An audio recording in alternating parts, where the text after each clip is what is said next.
온고이지신이라는 말씀을 아실 겁니다. 한자어죠. 온고이지신. 얼마 전 제 손녀딸이 보는 책을 보다가 깜짝 놀랐습니다. 초등학교 2학년인데 그림으로 된 만화 형태의 한자 학습 책이었던 것 같은데 온고이지신이라는 한자말이 풀이가 되어 있고 그림으로 설명이 되어 있습니다. 그것을 여러 번 봤다라고 말을 해서 그 뜻을 정확히 알고 있는지는 묻지 않았습니다만 온고이지신이라는 말을 접하고 있다, 학습하고 있다는 그 사실에 좀 놀랐습니다. 제 기억으로는 온고이지신이라는 말을 중고등학교 때 익히고 배웠던 것 같습니다. 다들 잘 아시는 말씀이고 또 우리가 옛날 일들, 지나간 과거들을 돌이켜보면서 오늘에 적용해서 사는 지혜를 얻고 우리가 그렇게 살아가는데 온고이지신이라는 말 속에 그 뜻이 담겨 있습니다. 옛 것을 복습해서 새 것을 안다.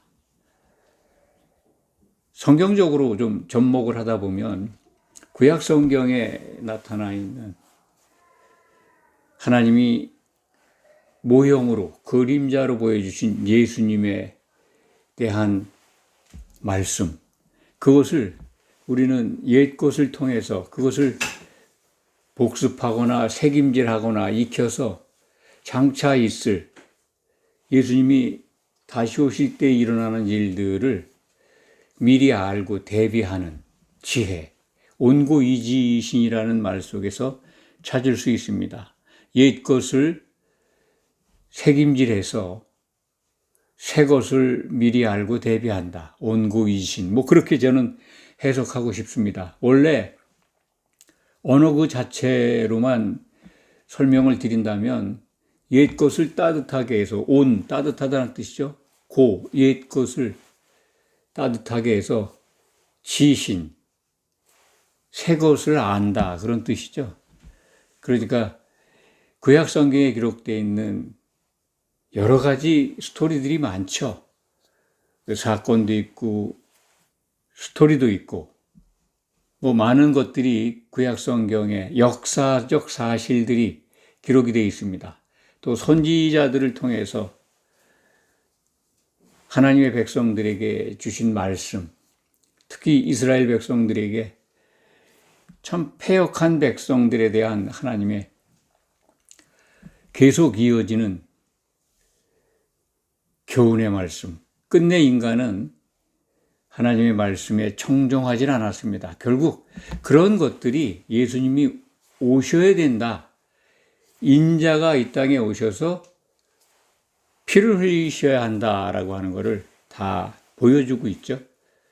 구약 성경에 기록되어 있는 모든 말씀들, 옛 것을 새김질해서 장차 있을 예수님이 다시 오시면서 일어날 일들을 신약 성경을 통해서 우리에게 주신 그 말씀들을 접목해서 그것을 알고 잘 대비하는 것, 온고이지신이 주는 지혜를 이 시간 노아의 홍수를 말씀드리기 위해서 그 말씀을 드렸습니다. 온고이지신을 통해서 노아 홍수가 주는 메시지를 한번 마음에 담는 시간을 가져보시기 바랍니다. 창세기 6장부터 8장까지는 노아 홍수의 심판의 필요성, 심판의 목적이죠. 홍수의 목적, 그리고 홍수 과정, 홍수가 끝난 다음에 하나님께서 노아의 번제를 받으시고 하시는 약속, 이런 것들이 창세기 6장부터 8장 사이에 기록되어 있습니다. 홍수 목적은 지난 시간들에서 말씀을 드렸습니다. 직접적인 목적은 창세기 6장 7절이죠. 창조한 사람을 지면에서 쓸어버리겠다라고 하신 말씀 속에 들어 있습니다. 자꾸 셋의 후손들이 영이 없는 사람들의 딸과 결혼해서 영이 떨어져 나가는 후손이 나오니까 하나님께서는 이것을 방치할 수가 없었죠.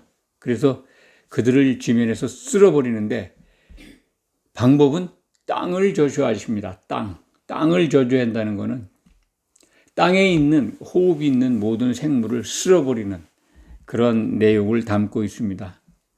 그래서 홍수가 시작이 되는데 혹시 노아 홍수 기간 정확하게 노아가 준비한 방주 속에서 생활한 기간이 얼마인지 아십니까? 창세기 속에서 찾으면 됩니다. 비가 쏟아지기 일주일 전에 노아 가족과 모든 호흡 있는 동물들, 짐승들, 날짐승들, 땅에 기는 것들 다 암수 한 쌍씩 방주에 들어갑니다. 일주일 전에. 그래서 일주일 후에 홍수가 쏟아집니다. 40주야 이 땅에 있던 깊은 데서 있던 샘구멍이 터져 나왔고 궁창의 하늘에 갇혀 있었던 물주머니가 터진 거죠. 그래서 이제 비가 쏟아졌습니다. 150일간 땅이 물에 완전히 덮여 있었다라고 하는 것이 성경의 기록입니다. 홍수 시작은 그러니까 방주가 만들어지고 그 안에 모든 노아 가족과 생물들이 들어간 다음 일주일 후에 7일 후에 비가 쏟아짐으로써 시작이 됐다. 그 날들이 기록되어 있습니다. 노아가 600세 되던 해 둘째 달 11의 날 홍수가 시작됩니다. 그러니까 방주에 들어간 거는 둘째 달 10일이죠. 열흘이죠. 열흘 되는 날에 방주에 들어갔고 그때로부터 1년 17일인가요? 지금 기준으로 따지면 1년 17일 601년 그러니까 노아 나이 601세 2월 27일 날 방주에서 내립니다.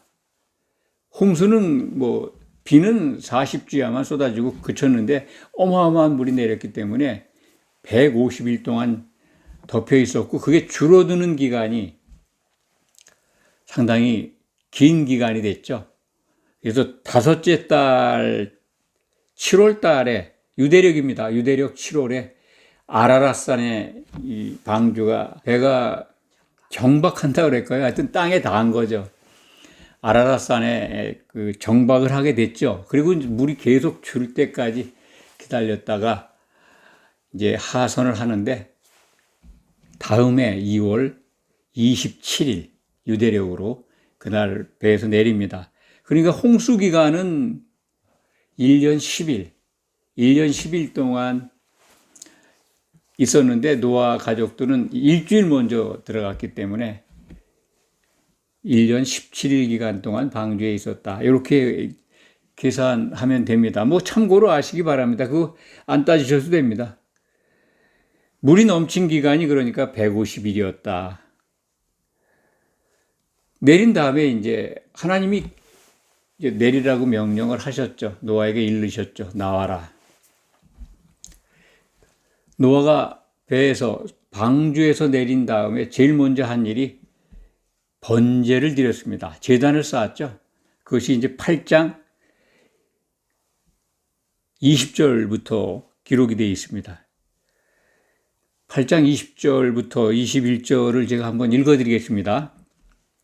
노아가 여호와께 제단을 쌓고 모든 정결한 짐승과 모든 정결한 새 중에서 제물을 취하여 번제로 제단에 드렸더니 여호와께서 그 향기를 받으시고 그 중심에 이르시되 내가 다시는 사람으로 말미암아 땅을 저주하지 아니하리니 이는 사람의 마음이 계획하는 바가 어려서부터 악함이라.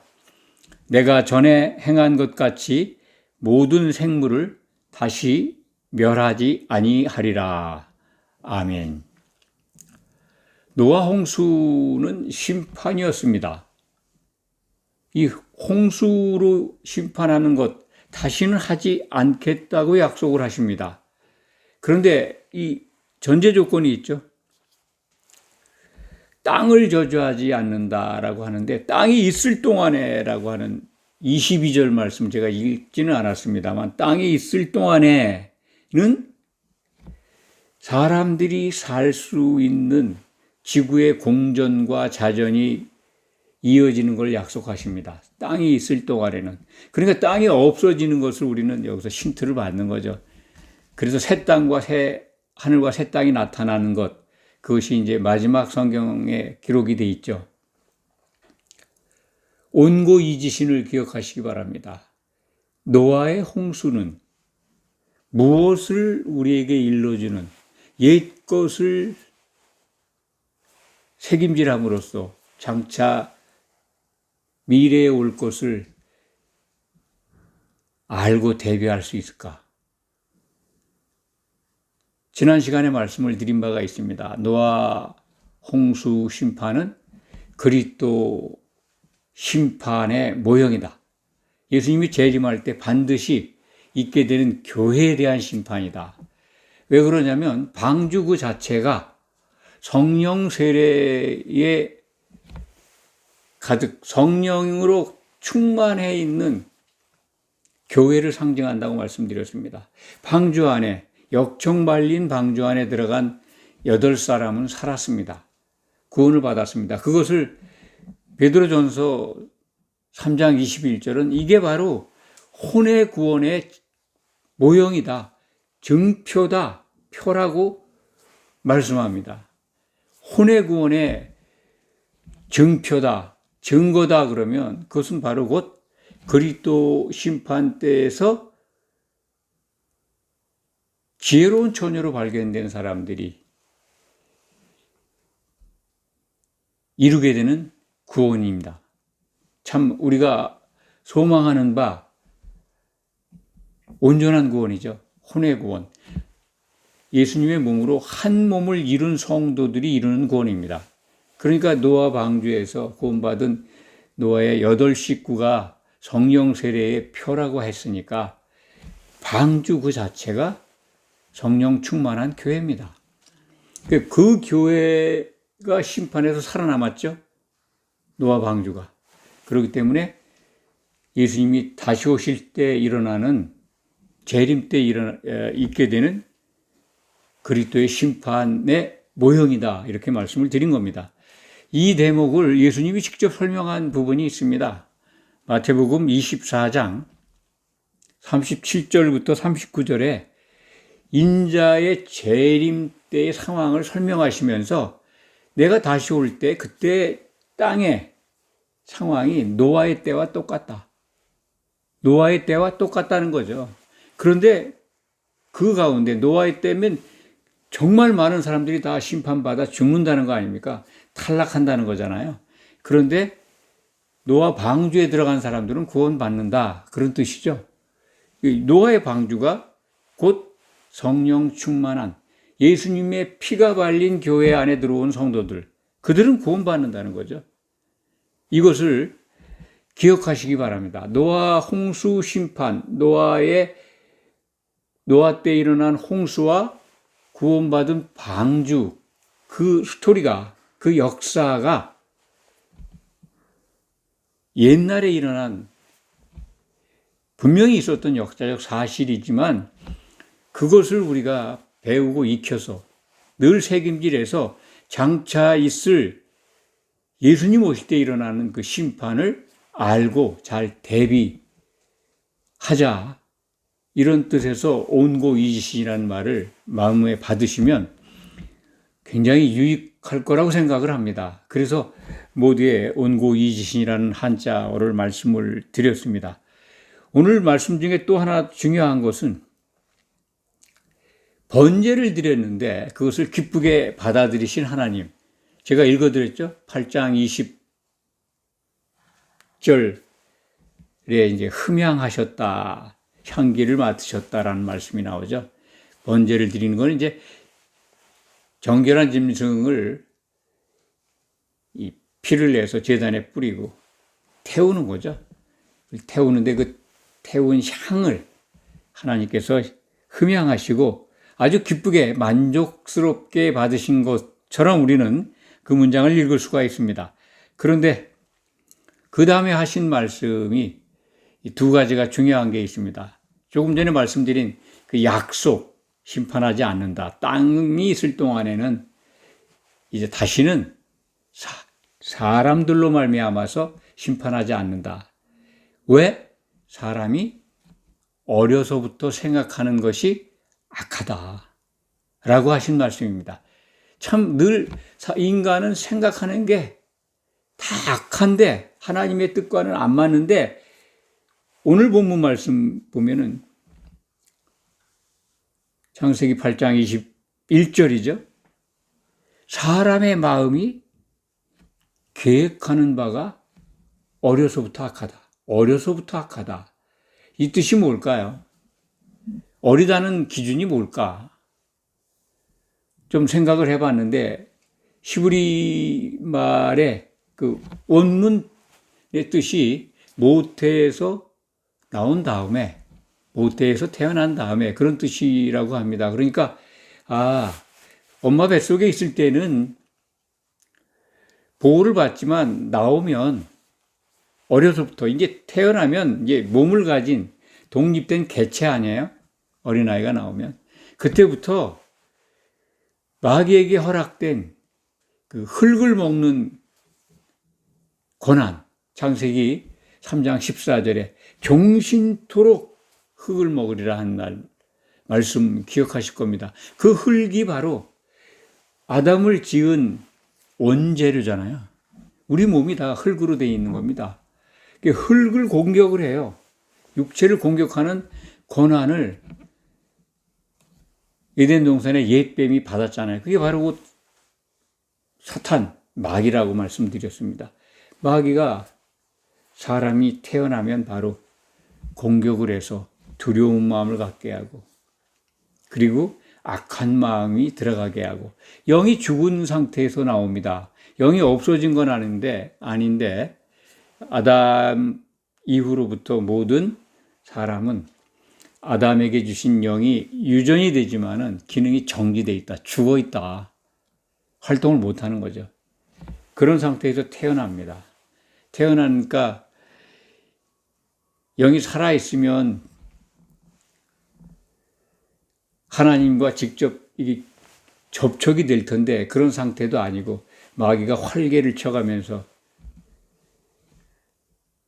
탐심과 두려움과 온갖 더러운 것들을 모태에서 태어나면서부터 주는 것 같습니다. 그러니까 어려서부터 악하게 되는 거죠. 악하게 될 수밖에 없는 것을 오늘 본문 말씀은 일러주는 겁니다. 사람이 어려서부터 악하다. 그래서 우리는 오늘 본문 말씀을 통해서도 그래서 사람은 반드시 거듭나야 하는구나. 그리고 사람은 반드시 먹는 거, 육신의 양식뿐만이 아니라 그것으로 사는 게 아니라 정말 하나님의 말씀, 그 말씀으로 사는 것이다. 그 말씀이 아담이 에덴에서 쫓겨날 때, 쫓겨나기 직전이죠.